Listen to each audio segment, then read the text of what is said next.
여러분 안녕하십니까? 페리테스 유카리스티아스 성찬에 관하여 13번째 시간이 되었습니다. 지금 우리는 종교개혁자들의 성찬에 대해서 살펴보고 있는데요. 지난 시간 얀 후스 그리고 마틴 루터 그리고 울리히 쯔빙글리에 대해서 살펴보았습니다. 오늘은 깔뱅에 대해서 살펴보려고 합니다. 이 깔뱅은 여러분이 너무나도 잘 아시는 대로 장로교회의 창시자라고 할 수 있겠습니다.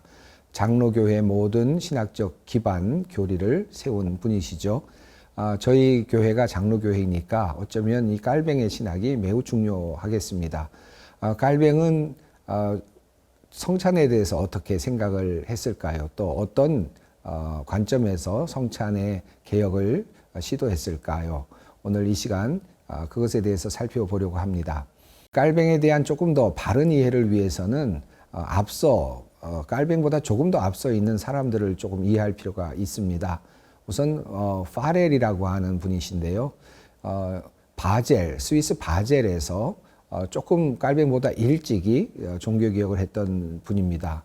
프랑스어를 사용하는 개혁자였습니다. 깔뱅 역시 프랑스어를 아주 자유롭게 사용했던 분이기 때문에 자연스럽게 깔뱅의 신학은 파렐과 연결이 될 수밖에 없었습니다. 당시 스위스는 매우 신학적으로 자유로운 분위기를 가지고 있었기 때문에 다양한 종교개혁자들이 스위스에서 활동을 했습니다.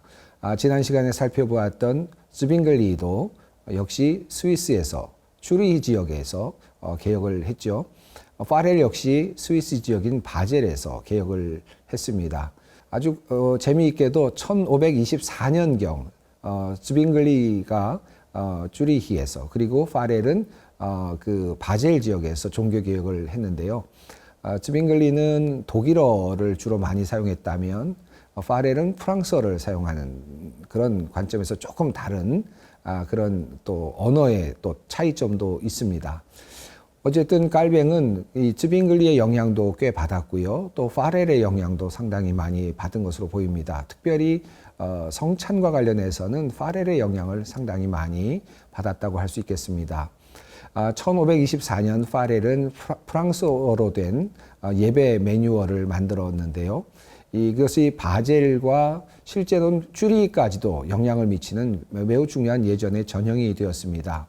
쯔빙글리가 조금 전에 우리가 살펴보았던 것처럼 과격하게 많은 예전들을 잘라내는 성경에 있는 내용들로만 구성하려고 하는 그런 조금 더 과격한 그 예전 개혁을 시도했다면 파렐은 쯔빙글리와는 좀 다르게 예전을 조금 더 풍부하게 남겨두는 그런 관점에서 종교개혁을 했습니다. 설교 중심의 예배로만 구성했던 쯔빙글리와는 다르게 성찬도 예배의 한 구성으로 다루면서 자주 성찬을 하려고 하는 그런 입장을 취했습니다. 파렐 역시 매주 성찬에 대한 입장을 가지고 있었고요. 이것을 따라서 또 깔뱅 역시 매주 성찬에 대한 기본적인 생각을 가지고 있었습니다. 그런데 성찬과 관련해서 파렐의 아주 특별한 특징이 있는데 이것이 나중에 깔뱅에게도 이어지는 것입니다만은 성찬을 어떻게 보았느냐 하면요. 구성원들, 그러니까 교인들, 성도들 간에 보이는 교제의 자리로, 교제의 행위로 그렇게 생각을 했습니다.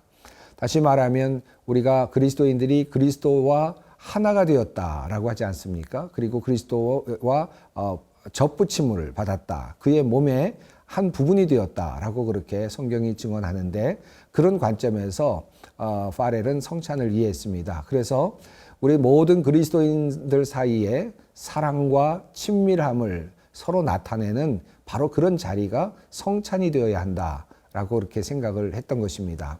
믿음이 있는 사람들, 그러니까 신실한 그리스도인들이 함께 모여서 함께 그 사랑의 식사를 나눔으로써 연대를 보다 분명하게 하고 그들의 신앙을 보다도 분명하게 하는 그런 의미가 있었습니다. 그러니까 가톨릭 교회가 신비로운 죄의 용서, 그래서 자범죄의 용서의 어떤 효능을 이야기했다면 이 파렐 경우에는 주님을 믿는 신실한 사람들이 함께 모여서 그들의 믿음을 보다도 분명히 하고 서로 격려하는 그런 자리로서의 성찬의 의미를 둔 것입니다. 그렇기 때문에 이 파렐에 있어서 중요한 것은 믿음이 독실한 신실한 믿음을 가지고 있는 사람들이 성찬에 반드시 모여야 하는 것이죠. 파렐은 성찬을 받기 위해서는 철저한 자기 살핌, 자기를 돌아보는 시간이 필요하다라고 보았고요. 내가 과연 정말 주님의 제자인지, 주님의 자녀다운 삶을 살았는지를 철저하게 점검한 다음에 그 다음에 내가 받을 만한 자격이 있다고 생각될 때 성찬에 들어와야 한다.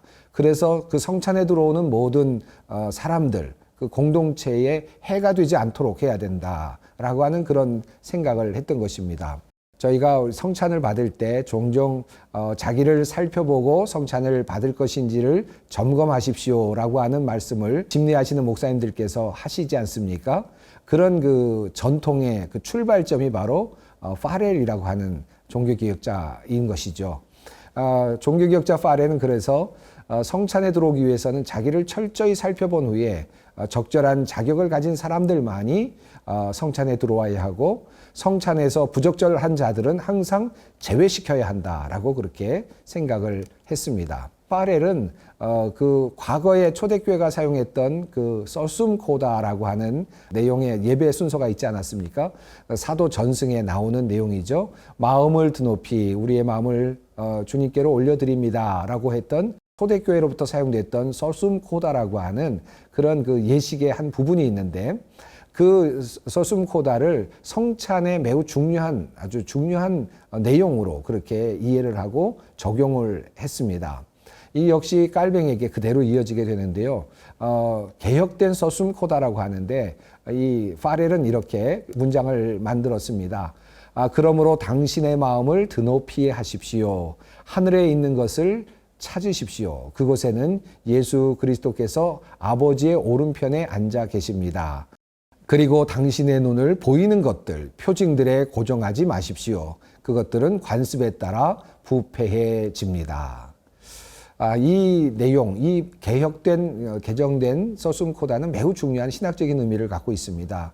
나중에 깔뱅의 그 영적 임재설하고도 아주 잘 어울리는 그런 내용이 되는데요. 깔뱅은 예수 그리스도의 몸이 하늘 위에 아버지와 함께 올라가 계신다라고 하는 그것을 그대로 인정하면서 그럼에도 불구하고 이곳에 있는 빵과 포도주 이것은 과연 어떤 의미가 있는가라는 것을 설명하지 않습니까? 그 설명에서 영적 임재설이라고 하는 것을 이제 주장하게 되는데 그 뜻은 이렇습니다. 이곳에서 모인 사람들이 신실한 그리스도인들이 함께 모여서 예배를 드리고 성찬을 받을 때 영적으로 성령께서 우리에게 오셔서 우리를 하늘로 끌어올려 주신다. 그래서 하늘로 올라가서 영적으로 예수 그리스도, 하늘에 계시는 예수 그리스도와 아버지와 함께 교제를 나누는 것이다. 라고 생각을 한 것입니다. 이것이 바로 영적 임재설입니다. 그러니까 이 땅에 오셔서 성령께서 오셔서 여기에 머무르는 것이 아니라 우리를 들어 올리셔서 하늘의 잔치로 우리를 끌어올려 가셔서 그곳에서 우리가 하나님과 교제를 나누고 또 하늘에 계신 예수 그리스도와 교제를 나누는 것이다 라고 하는 그런 입장이거든요. 그러한 신학적인 입장을 잘 이렇게 만들어주고 있는 그런 내용이 바로 이 개혁된 서숨코다입니다. 마음을 드높이 올려서 하나님께 우리의 시선을 고정하고 영으로 그리고 우리는 이 땅에 있는 표징들 빵이라든지 또는 어떤 포도주라든지 이런 것에 너무 고정되어서 그것을 신성화하거나 그 자체를 예수 그리스도의 몸과 피로 오해하는 그런 일들은 없어야 된다라고 하는 그런 신학이 만들어지는 매우 중요한 아주 중요한 그런 내용이기도 합니다. 어쨌든 그런 의미에서 본다면 파렐은 그 깔뱅의 그 성찬 신학에 아주 지대한 영향을 미친 그런 사람이라고 할 수 있겠습니다. 이런 그 영향을 받고 깔뱅이 이제 그의 신학을 만들어가게 되는데요. 특별히 성찬 신학이 그렇습니다. 깔뱅의 종교개혁은 1537년부터 38년 9월까지죠. 1차적인 제네바 종교개혁이 있었고요. 그 이후에 잠시 피난 생활을 하면서 바젤로 잠시 갔다가 스트라스부르크에 정착해서 1538년부터 1541년까지 그곳에 머물면서 스트라스부르크에서 개혁을 합니다. 그런데 그곳에서는 이민 생활과 같은 피난민의 생활을 했기 때문에 자신의 어떤 신학을 보다 더 잘 반영한 그런 예배, 성찬 개혁, 이런 여러 가지 개혁 활동들을 하게 됩니다. 그리고 1541년 이후에 돌아와서부터 이후에 제네바에서의 생활은 이제 제네바 시의회의 사람들과 끊임없는 대화를 통해서 자신의 생각을 조율해 나가는 관점에서 종교개혁이 일어나게 됩니다. 전체적인 틀에서 보면 깔뱅의 그 성찬과 관련된 신학은 이렇게 요약할 수 있을 것 같습니다. 우선 주님의 성찬을 자주 축하하는 것이 좋겠다라는 것이 깔뱅의 입장이었습니다. 매주일 성찬을 하는 것이 좋겠다라는 것이 깔뱅의 실제적인 주장입니다. 매주일 성찬을 해야 된다는 그의 관점은 오랫동안 지속이 됐지만 제네바 의회와의 마찰이 일어나면서 결국은 조금씩 줄일 수밖에 없게 됩니다. 즈빙글리의 영향을 받은 많은 제네바 의회의 의원들이 1년에 4회 정도만 하자는 주장을 계속해서 했기 때문에 그것을 조율하는 과정에서 깔뱅은 조금 어려움을 겪게 되죠. 그러나 결과적으로는 제네바시에서는 한 달에 한 번 성찬을 하는 것까지 이렇게 서로 조율을 하게 됩니다. 그러나 그 깔뱅의 기본적인 그 생각에는 매주일 성찬이 있어야 한다는 것은 사실 확실했습니다. 매주일 성찬을 해야 되지만 여러 가지 여건상 양보할 수밖에 없는 그런 상황들을 여러 곳에서 깔뱅은 이야기를 하고 있습니다. 심지어 제네바 의회와의 여러 가지 협력을 통해서 한 달에 한 번 성찬을 하기로 결정은 했습니다마는 제네바시에는 4개의 교회가 있었거든요. 그 4개의 교회를 이렇게 순번을 정해놓고 깔뱅은 첫째 주에는 이쪽 교회에서 성찬을 하고 둘째 주에는 저쪽 다른 교회에서 성찬을 하고 세 번째 주에는 또 다른 교회에서 성찬을 하도록 해서 매주 제네바시에서 적어도 한 번 성찬식이 진행될 수 있도록 그렇게 생각하고 또 조율할 정도로 매주일 성찬이 있어야 된다는 자신의 입장을 실제적으로는 굽히지 않으려고 했던 것도 사실입니다. 나중에 제네바 의회와의 어떤 여러 가지 협력을 통해서 또 그런 협조를 하면서 한 달에 한 번으로 줄여서 이야기하는 부분도 없지는 않습니다만은 깔뱅의 기본적인 입장은 매주 성찬이어야 한다라는 것이 기본적인 입장이라고 할 수 있겠습니다. 그러면 이런 질문이 생겨날 수 있죠. 그러면 우리 장로교회인데 우리는 지금 매주일 성찬하지 않는데 어떻게 된 일이냐? 조금 전에 말씀드린 것처럼 제네바 의회에서 마찰이 일어나면서 깔뱅조차도 서로가 조금씩 양보함을 통해서 한 달에 한 번 성찬을 했다고 하지 않습니까? 이후에 이제 청교도들에 의해서 그것이 좀 더 급격하게 줄어들게 되었고요. 한국에 들어올 때만 하더라도 매주일 성찬이 잘 지켜지지 않는 상태에서 사실은 즈빙글리의 주장이 더 강하게 사람들에게 알려지면서 장로교회는 1년에 한 4번 정도 또는 2번 정도 성찬을 베푸는 그런 것으로 오해가 된 것입니다. 잘못 이해가 됐다고 할 수 있겠습니다. 그런 의미에서 깔뱅의 기본적인 신학적인 입장은 매주일 성찬이 있어야 된다라고 하는 것입니다. 또 하나는 성찬을 받기 위해서는 사람들의 삶을 끊임없이 이렇게 훈련해야 된다라고 하는 그런 입장을 가지고 있었습니다. 그러니까 성찬과 삶, 그리스도인의 삶이라고 하는 것이 잘 연결되도록 하는 그런 시도를 하게 됐는데요. 앞서 파렐이 그리스도인 공동체의 어떤 신실한 그리스도인들이 모여서 함께하는 식사로서의 성찬이라는 의미를 말했다고 하지 않았습니까? 그것을 그대로 받아들이면서 신실한 그리스도인들이 되기 위해서는 깔뱅은 훈련을 해야 된다고 생각을 했습니다. 그들의 삶을 돌아보도록 하고 또 그들의 삶이 바르게 주님 보시기에 바른 삶이 되도록 하는 그런 노력들이 필요하다는 것이었습니다. 그런 후에야 성찬을 받을 수 있다라고 생각을 한 것입니다. 이것은 파렐의 입장과 전혀 다르지 않습니다. 그래서 예수 그리스도에게 속하지 않은 방탕한 사람들이 그리스도인들이 함께 식사를 해서는 안 된다. 함께 성찬을 받아서는 안 된다라고 생각을 한 것입니다. 그래서 성찬과 교회의 순결을 보호하기 위해서 교회는 항상 훈련을 필요로 한다고 생각을 했던 것입니다. 그리스도인의 신실한 사람들의 모임으로서의 성찬이었죠. 그래서 깔뱅 같은 경우는요, 성찬을 받을 때 앞으로 한 10명 정도씩 앞으로 나와서 함께 서게 되거나 자리에 앉도록 했고, 그때 큰 잔이 아니지만 조그만 잔들을 하나씩 나눠줌으로써 한 잔씩을 받고 같이 받고 또 들어가고, 또 다른 사람들이 나와서 앉아서 그것을 받고 또 다시 들어가는 이런 방식을 선호하게 되었습니다.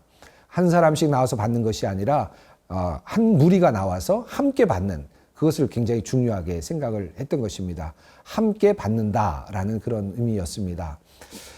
이런 과정에서 깔뱅의 이러한 그 성찬 신학에서 유래된 것입니다만, 그러다 보니까 누가 성찬을 받을 수 있을까라고 하는 것을 구별하는 일이 필요했습니다. 자연스럽게 성찬을 베풀 때 목회자는 자기를 돌아보라고 하는 그런 경고의 말을 하도록 그렇게 요구되었고요. 자신을 돌아보고 자격이 없으면 성찬을 받지 말도록 요청하는 그런 문구를 넣도록 했습니다. 이것은 장로교회가 가지고 있는 아주 특별한 순서가 되었습니다. 여러분, 옛날에 우리 목사님들께서 성찬 받을 때 자기를 살피고 또 적절하지 않은 사람들은 성찬을 받지 마십시오라고 이야기를 하는 것을 들으셨을 것입니다. 또는 세례받지 않은 분들은 받지 마십시오라고 하는 이야기를 들으셨을 것입니다. 같은 맥락에 있는 것이죠. 성찬은 신실한 성도들의 교제이기 때문에 신도가 아닌 사람들은 들어올 수 없는 것이고, 또 신도라 하더라도 삶이 불결한 사람들은 성찬을 받아서는 안 된다라고 하는 입장이었습니다. 그래서 수찬 정지라고 하는 것이 있지 않습니까? 그래서 수찬 정지는 어떤 뜻입니까? 성찬을 받는 것을 정지시킨다는 뜻인데요. 훈련을 제대로 받지 못했거나 또 그의 삶이 온전하지 못한 사람들을 당회가 또는 교회가 결정을 해서 수찬을 정지시키는 일을 했습니다. 그래서 이 사람은 성찬을 받아서는 안 된다 결정을 하는 그런 일이 있었죠. 이것은 하나의 훈련을 목표로 하는 것이었고, 그것은 치리와도 관련이 되었습니다. 그래서 장로교회는 수찬이라고 하는 성찬을 받을 수 있는 권한이라고 하는 것을 이제 매우 중요하게 생각하게 되었고요. 일반적으로는 많은 사람들이 성찬을 받지만, 그러나 특별한 문제가 있는 사람들은 당회가 결정해서 수찬을 금지시키는 것을 하나의 벌로서 내리게 되고, 또 그 벌을 통해서 훈련을 하게 되고 사람들이 다시 돌아오게 되는, 그래서 돌아와서 성찬을 받게 되는 이런 하나의 흐름을 만들어 가게 된 것입니다. 그러니까 성찬은 이제 하나의 교회의 훈련의 중요한 도구가 되었고요. 또 성찬을 받는다는 것은 그런 의미에서 신실한 그리스도인이라는 것을 스스로 확인하는 그런 의미가 있었습니다. 이런 상황 속에서요, 재미있는 한 가지가 이제 탄생을 했습니다. 여러분, 커뮤니언 토큰이라는 것 아시나요? 이 깔뱅부터 시작이 되었고요. 이후에 이제 존 낙스 그리고 청교도로 이어지는 그런 것인데, 커뮤니언 토큰, 그러니까 성찬 토큰입니다. 여러분, 옛날에 우리 그 버스 탈 때 토큰이라는 거 있었지 않습니까? 그래서 토큰을 집어넣고 이제 버스를 탄 적도 있었는데요. 뭐 제가 어렸을 때는 회수권이라는 것도 있어서 학생들이 회수권을 사용하기도 했는데, 회수권 사용하다가 나중에는 이제 토큰이라고 해서 동전 같은 것들이 있지 않습니까? 이런 토큰이 그 종교개혁 시대 이후에 만들어졌습니다. 각 지역별로 만들어졌는데 깔뱅의 그 후예들이 만든 것입니다. 어떤 것이냐면요, 성찬을 받을 시즌이 되면 성찬을 받을 만한 사람들이 어떤 사람인지를 목사님들이 일일이 신방을 하고 상담을 해서 판단을 했습니다. 그래서 집집마다 목사님들이 집을 찾아가서 상담도 하고 이야기를 나눈 다음에, 이 집은 성찬을 받을 만큼 잘 신앙을 유지하고 있구나 생각이 들면 그분들에게 성찬을 받을 수 있는 토큰을 주는 겁니다. 그럼 그 토큰을 받은 사람들만 그 주일에 있는 성찬에 참여할 수 있는 거죠. 성찬 토큰을 받지 못한 사람들은 성찬에서 제외된 것입니다. 이렇게 해서 성찬 토큰이 만들어졌고요. 광범위하게 유럽에서 사용이 되었고요. 오래된 물건들을 모으시는 분들 있지 않습니까? 이런 분들은 유럽에서 이 성찬 토큰을 모으는 분들이 있다고 합니다. 다양한 모양의 성찬 토큰들이 있는데요. 지역별로 그림들도 좀 달랐고요. 그래서 그 토큰을 받은 사람들이 이제 예배당에 나와서 토큰을 옆에다 놓고 그리고 들어가면서 빵을 한쪽에다가 이렇게 자기가 받을 빵을 이쪽으로 옮겨 놓으면 이 옮겨 놓은 것이 이제 들어가서 성찬대에서 이제 축복되고 다시 나눠지게 되는데 그때 물론 자기가 올려놓은 거 그대로 받지는 않겠지만 그 중에 하나를 받아서 영하게 되는, 받게 되는 이제 그런 의식이었죠. 그렇게 함으로써 성찬을 받을 수 있는 사람과 성찬을 받을 수 없는 사람을 구별하게 된 것입니다. 어떤 사람이 성찬을 받을 수 있을까? 이것이 나중에 점점 더 이제 큰 고민거리가 되지 않았겠습니까? 이것이 나중에 청교도, 깔뱅을 따라가는 청교도주의자들이 물론 깔뱅보다 조금 더 과격하게 이제 본질적인 종교 개혁을 해야 된다고 생각했던 사람들이었는데 이분들에 의해서 조금 더 그 내용, 구체적인 내용들이 만들어지게 되는 것이죠. 뭐 다음 시간에 조금 더 말씀드리겠습니다만은 우리 옛날에 우리 교회 생활하면서 주일날 뭐 사 먹어서 안 된다. 또는 주일날 뭐 또 어떻게 해야 된다. 또 뭐 이런 여러 가지 헌금 생활 해야 된다. 뭐 여러 가지들이 있지 않았습니까? 그런 구체적인 내용들이 다 성찬을 받을 수 있는 자격과 연결됐던 겁니다. 그래서 청교도들은 철저하게 그걸 지키고 성찬을 받으려고 노력을 했던 것이 됩니다. 그 출발점이 되는 것이 바로 깔뱅의 종교개혁이라고 할 수 있겠습니다. 오늘 조금 자세하게 말씀을 드리다 보니까 오늘은 깔뱅의 성찬에 대한 내용만을 말씀드리게 됐습니다. 오늘 이 부분은 장로교의 성찬의 매우 중요한 부분이기 때문에 기억하실 필요가 있을 것 같습니다. 첫 번째는 매주일 성찬을 깔뱅이 의도했다라는 것 기억해 주시면 좋겠고요. 그러면서도 또 현실과 타협하면서 한 달에 한 번씩 성찬을 진행하도록 제네바시에서는 그렇게 실행을 했다라는 것도 알아두실 만한 내용이겠습니다. 또 하나 성찬에 있어서 신실한 그리스도인의 공동체의 교제로서의 성찬, 또 수찬정지라고 하는 특별한 어떤 훈련의 의미로서의 어떤 치리의 어떤 내용들이 만들어졌다 하는 것도 기억하시면 좋겠습니다. 오늘은 여기까지 하겠습니다. 다음 시간에 또 뵙겠습니다. 감사합니다.